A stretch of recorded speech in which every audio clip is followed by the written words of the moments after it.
All right, we got another developing story here. It is about Dwayne Wade, 12-time NBA All-Star guard. D-Wade nearing a deal to sign with his buddy LeBron in Cleveland. Probably no shock there, but he had a buyout, left $8 million on the table from the Bulls. From my understanding, the order went from Cleveland, OKC, and the Spurs. In that order, it looks as if the Cavs are ones who got Dwayne Wade. Now, I know that he had said, and he had talked to others, that this was about winning, a winning decision for him. He wanted to be in position to win. Let's start there.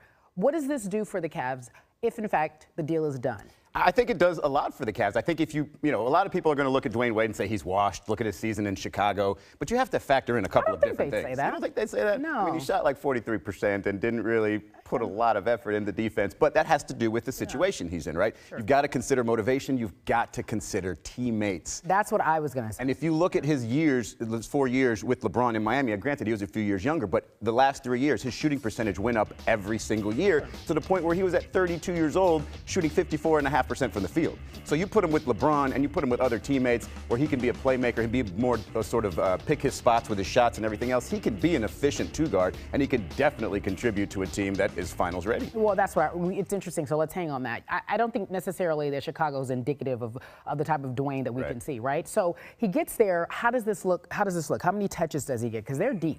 That's going to be an interesting one. That's going to be one where, you know, LeBron's going to have to sort of go back and think about his Miami days and how he utilized Dwayne Wade in that situation, because you have other deals like, okay, let's say they play Derrick Rose alongside Dwayne Wade, alongside LeBron James a lot. That doesn't seem to be a perfect combination in terms of guys that can play off of each other or complement each other.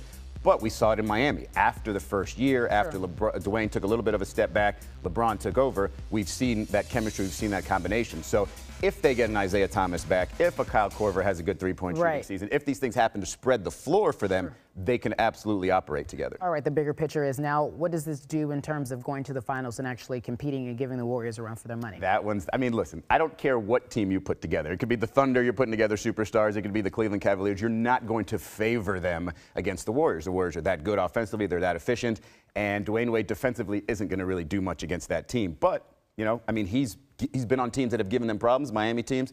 Boston maybe has figured out how to, you know, so maybe they can find a way. Obviously, they beat him 1 year, so. You know what I think is so discouraging? Every time we talk about one of these moves being made, whether it be Carmelo, and we'll talk about that, Carmelo going to OKC, Dwayne possibly signing with the Cavs, we still say, okay, but they're not going to give the Warriors a real run for their money.